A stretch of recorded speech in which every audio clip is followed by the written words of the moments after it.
আমি চলে আইছি তিশা। এই বলদের বাচ্চা, ফকিন্নির বাচ্চা, তোর আসতে এত লেট হয়েছে কেন? হ্যাঁ, আমি এখানে 1 ঘন্টা যাবত দাঁড়িয়ে আছি তোর জন্য। আমার সময়ের কি কোনো মূল্য নেই? তিশা, এইটাই কি তাহলে তোর বলদ বয়ফ্রেন্ড? তুমি আমার সঙ্গে এরকম ব্যবহার করতেছো কেন?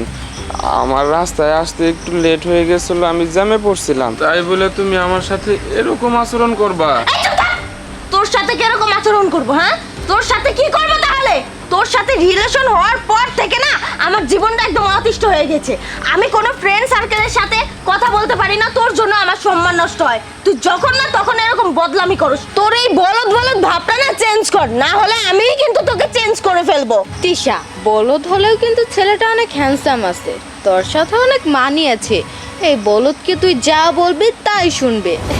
দেখ বিতি, তুইও কিন্তু আমার সাথে অনেক মজা নিচ্ছিস। তুই আমার ফ্রেন্ড হয়ে আমার সাথে কেন মজা নিচ্ছিস? এমনিতেই ওকে নিয়ে আমি পেরে আসি, আর তোরা উল্টাপাল্টা কথা বলছিস। কেন এমন করছিস? হ্যাঁ, তিশা, আমি তো তোমারে বললামই, রাস্তায় আসতে সময় রাস্তায় একটু জ্যামে পড়ে গেছিলাম, তাই আমার লেট হয়ে গেছে। আচ্ছা শোনো, ওনারে কিছু বইলো না, উনি তো ঠিকই বলছে। আসলে আমি যেরকম উনি তো তাই কইছে। এই বলদের বাচ্চা, চুপ থাক! তুই আর একটা কথাও বলবি না। তোর কথা শুনলে না আমার গা জ্বলে যায়। যেমন আমার ফ্রেন্ডের সামনে তুই অপমান করেছিস আমাকে, এখন আবার কি বলতে চাচ্ছিস? যাই হোক, তোর সাথে এখান থেকে আমার ব্রেকআপ। তোর সাথে আজকের পর থেকে আমার কোনো সম্পর্ক থাকছে না। তোর মতো বলদের সাথে আমি সম্পর্ক রাখবো না। হ, ঠিকই কইছ।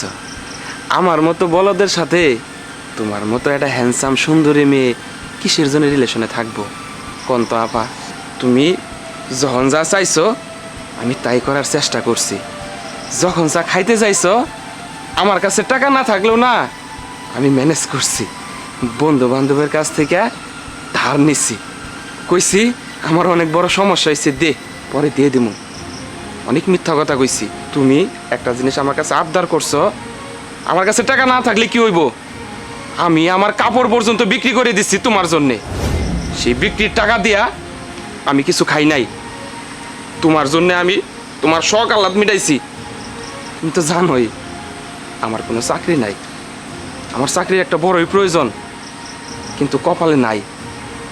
এরপরেও অনেক কষ্ট কইরা শত বাধা পেরিয়েও তোমার সাথে আমি এই রিলেশনটা রাখতেছি। কারণ কি জানো, আমি তোমারে ভালোবাসি, অনেক ভালোবাসি।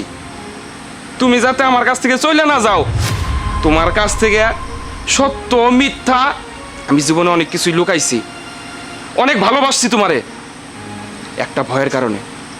আর এই ভয়টা, এই দুর্বলতার সুযোগটা তুমি আমার সাথে প্রত্যেকটা সময় নিছো, আমার সাথে প্রত্যেকটা সময় আমাকে নির্যাতন করছো। তুমি তুমি তোমার মতোটাই বুঝছো, কিন্তু কোনো সময় আমারে বোঝার চেষ্টা করো নাই যে আমি কি করি, আমি কেমনে চলি, আমি টাকাগুলো কই পাই।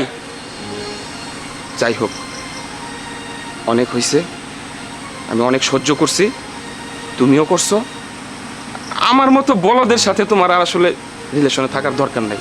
জানো তিশা, প্রেমিকরা না বলদই হয়, বলদ হইব না কেন?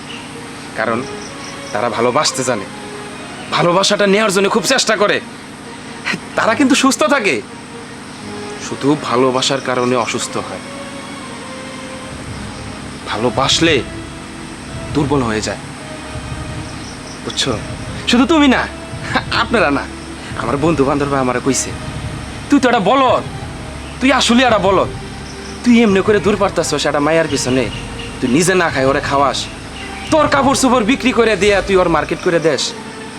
আমি বলদ, আমি সবার কাছেই বলদ, এই দুনিয়ার যত প্রেমিকরা আছে সবাই বলদ। আসলে কি হয়েছে, অতিরিক্ত ভালোবাসলে মানুষ বলদই হয়ে যায়। ঠিক আছে, আমার মতো বলদের তোমার আর দরকার নাই। আজকে থেকে এই বলদের কাছ থেকে তুমি চিরতরে মুক্তি।